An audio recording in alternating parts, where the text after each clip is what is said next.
So welcome back to Third Rate Content. Today we're in an area of outstanding natural beauty. Yes, we're in South Shropshire Hills, sort of 4 miles from Church Stretton to the east and about 10 miles south of Shrewsbury, and we're in the village of Ratlinghope. We're going to take in St Margaret's Church and a very interesting memorial there, and we're hoping to also have a walk up to the Castle Ring, which is just a short walk in that direction, hopefully, if our third rate research has turned out okay. So buckle up and I'll see you out here. Yeah, St Margaret's, Ratlinghope. Is this a lich gate? Well, it's a hitch gate anyway. Don't know if it's a lich gate, but we're going through it and we're going to go check out the memorial of the Sin Eater. Quite windy today, but as you can see, yew trees on the perimeter of St Margaret's Church. They're actually just over the fence though, so we can't get up closer to them today without breaking trespassing laws.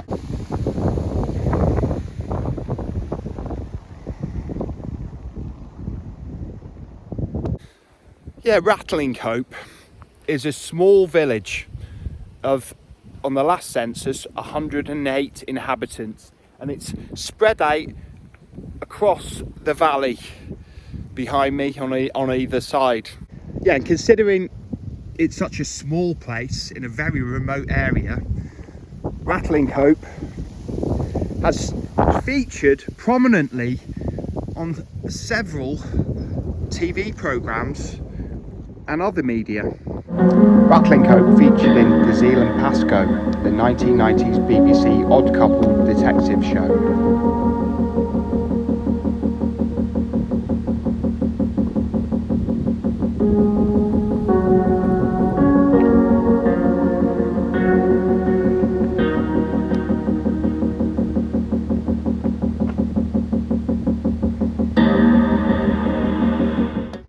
And there's more yew trees. We had the two over there behind the fence, and then we've actually got two real mighty ancient yew trees in the perimeter of St Margaret's Church.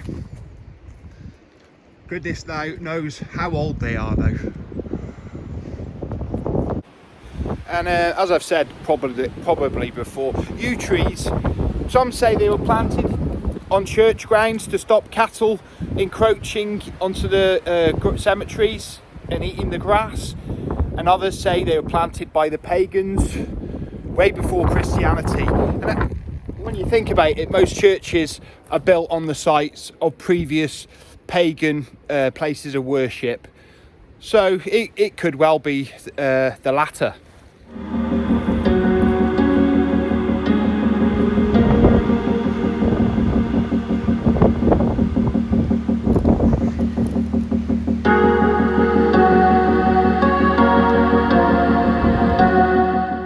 There's a fun guy under this yew tree, and it's not third-rate content, lol.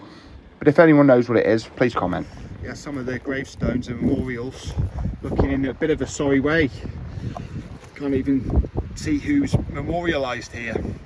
It's February the 1st when we're filming this, and it's certainly not spring yet, but snowdrops here. Spring is on the horizon, though a little way off yet. Oh, some nasty broken glass in the churchyard here, and some more broken memorials in memory of Thomas Munslow.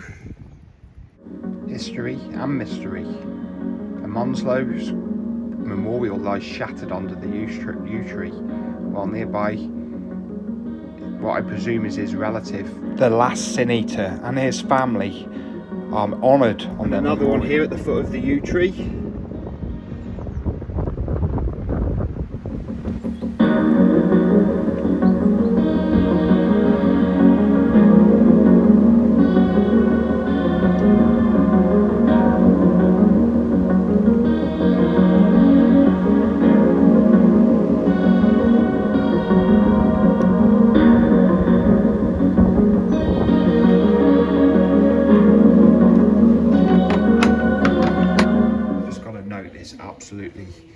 ancient door. You can see 1623. Wow.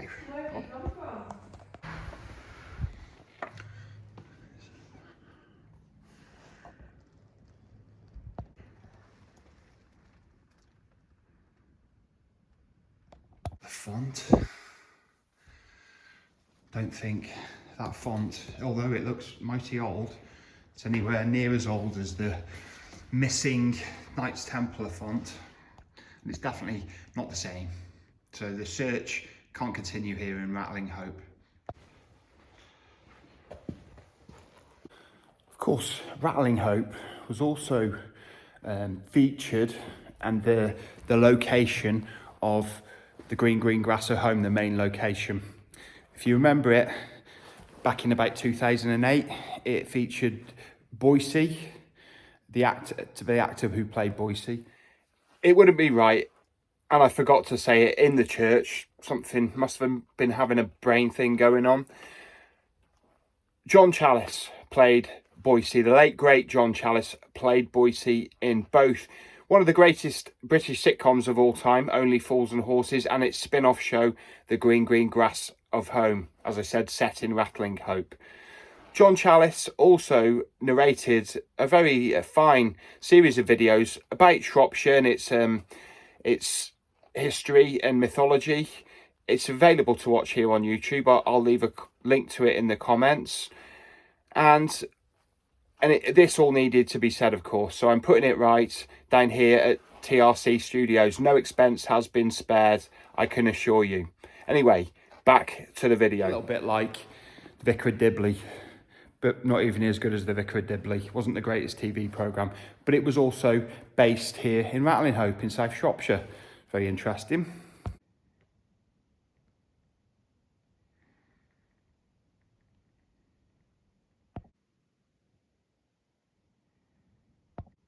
Interesting, this chap being memorialised here was from Stourbridge. Not really that close at all to Ratlinghope.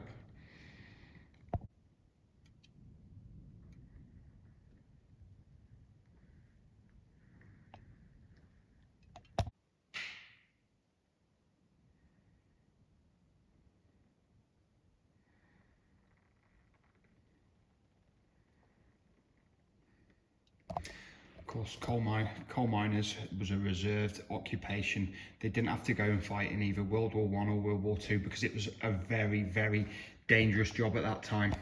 Two of my relatives, actually, not in this area, in Goulburn in Lancashire, actually gave up working down the pit to go and fight in World War I. And they both survived. And then one of them came back and died 10 years later of respiratory disease down the pit. That was my relative, so that's how dangerous it was. As well as the guy's father also got killed in a massive, immolated in a huge pit disaster. So it was a very, very dangerous job is what I'm saying.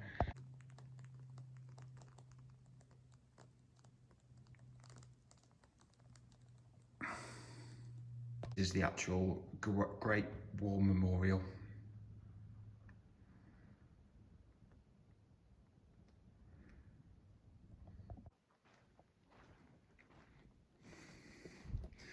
Exquisite organ.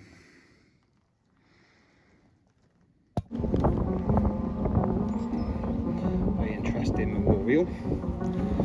X marks the spot. Next, steganography.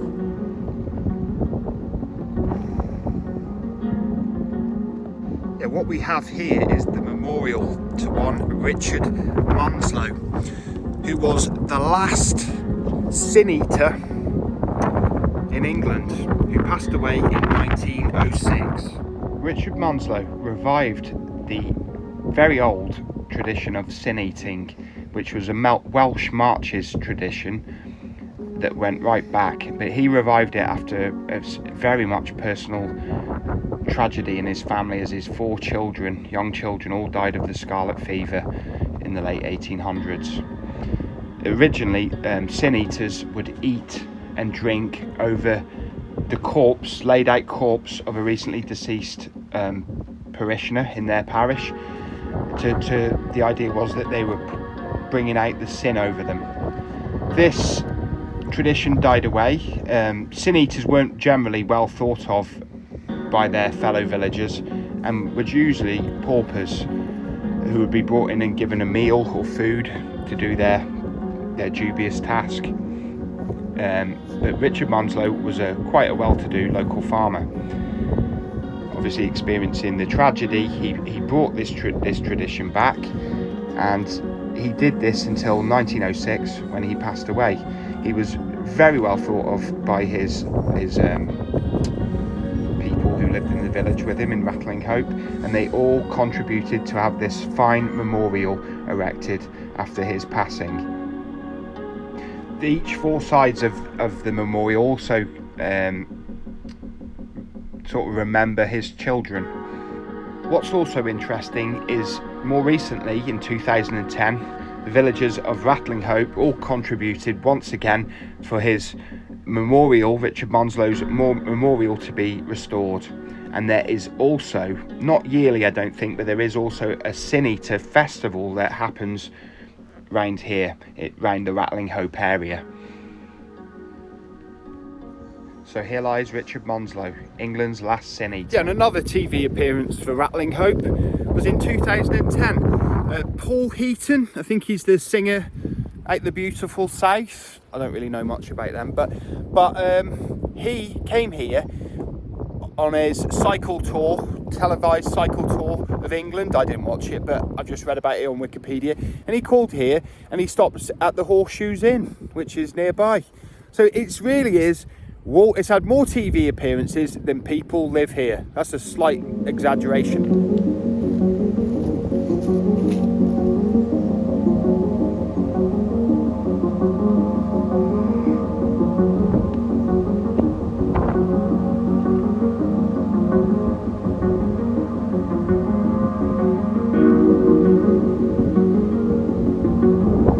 Yeah, another media entertainment thing that happens in Ratlinghope most years. I think it had a bit of a break during the recent last 3 years, if you know what I mean. But I think it had one last year. But it's Farmer Phil's Festival. It's on one of the farms around here. I'm not exactly sure which one, but it's a well-known music festival. It's like Shropshire's answer to Glastonbury, really, and it has many well-known bands playing there. I've never been. I'm not really a festival goer. I tried all that when I was about 19, 20, 21. Didn't really like camping out, but I'm not knocking anyone else doing it. It's something that people enjoy, and if you do enjoy it, come to Farmer Phil's and enjoy it even more.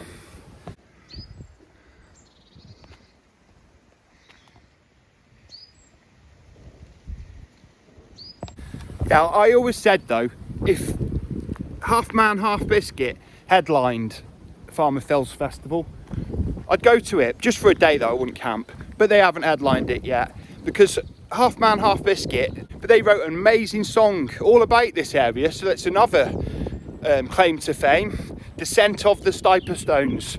They're a band from the Wirral, but obviously they've come here and wrote songs about it. And it's a really good song, and I recommend checking it out.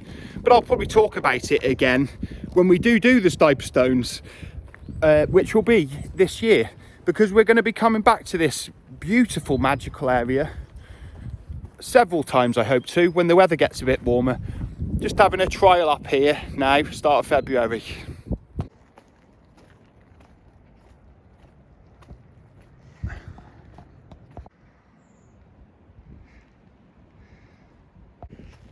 The drain is silted up, and you've basically got a stream coming down here at the side of the road. It's very backed up.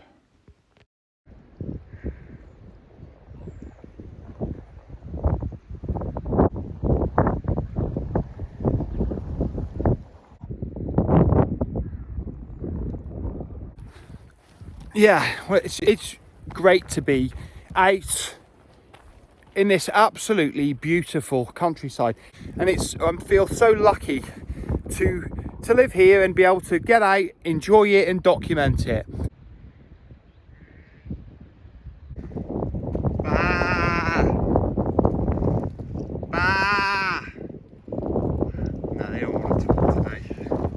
Yeah, and you can really see that we're right in the valley here. Of course, the hills aren't quite so high on this side, but they certainly are on this side, and we're right in the middle here.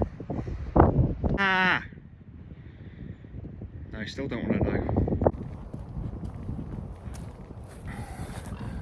So then, Ratlinghope, where did it get its name? Well, according to a book I got for Christmas, Shropshire Place Names, Ratlinghope was listed in the Domesday Book, and in 1255 it was listed as Ratlinghope. This features a Saxon personal name, followed by Old English Inga and Tun, giving us the place in the valley of the family or followers of Rotel. I wonder if any descendants of Rotel still live here. With miniature adventures come miniature waterfalls. Yeah, the search for the castle ring continues at the moment unsuccessfully, but I just thought I'd lean on this here gate and just talk about that we are in the heart of what is known as Mary Webb country. The early 20th century author of body strippers, as some critics in her day called it, but also the author of A Gone to Earth, which was made into a motion picture in 1949 with a collaboration between Hollywood and British filmmakers. I'm hoping to do a film on that this year. I have shot some of the scenes about 2 years ago, but I've got new equipment coming, and there is no reason, discounting injury and you know what, why we won't hopefully be bringing you that in 2023, third rate content style. Is that historic tree graffiti? You decide. I'm not going over the fence to look. Bit barbed. But here in South Shropshire.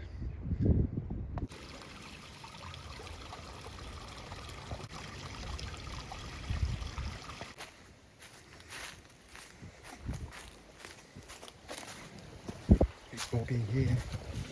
Ooh. Put the old Air Jordans to the test there. Air Jordan. They're not Air Jordans, Air Force Ones. On the search for the castle ring. And whichever footwear option it was inappropriate for this context.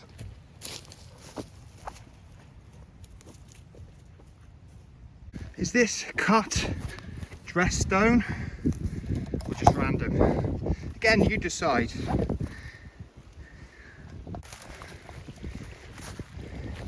I do love a good adventure. Or as a young lady said on another video I was watching, I forgot her name. It's actually a video about a hidden Nazi base built in the centre of Los Angeles, or the countryside just outside Los Angeles. She said she just goes out and has micro adventures. I like that term, and here we are having a South Shropshire third rate micro adventure. All the best.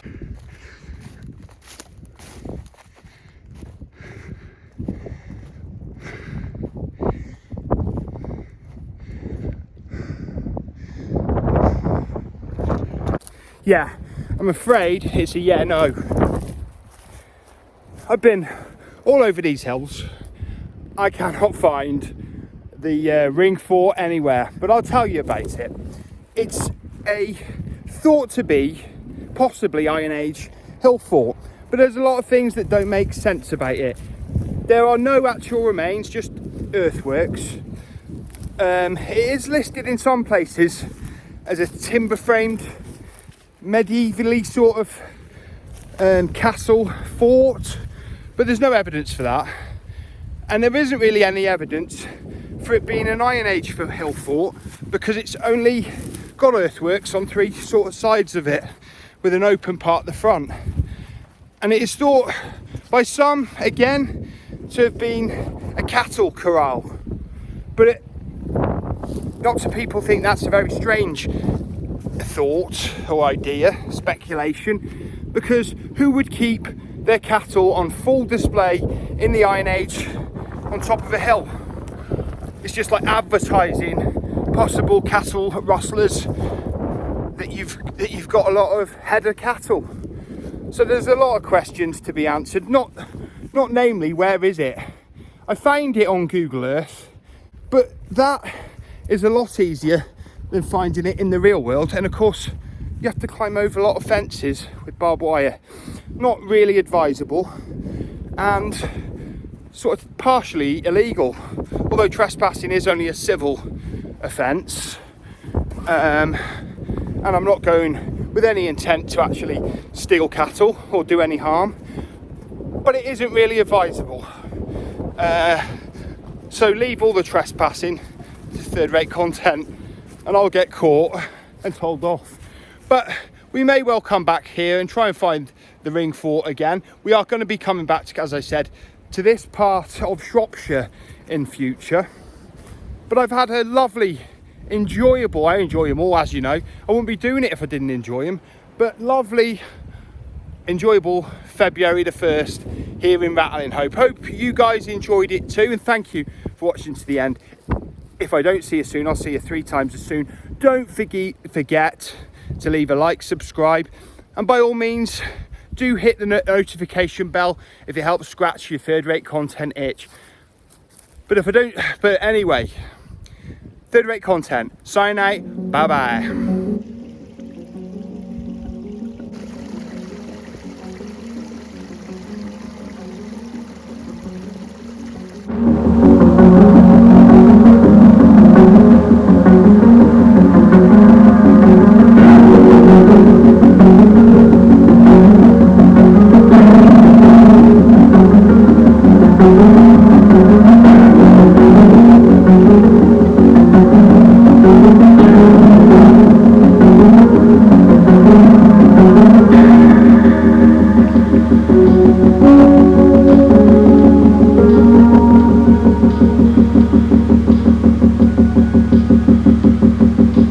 Thank you.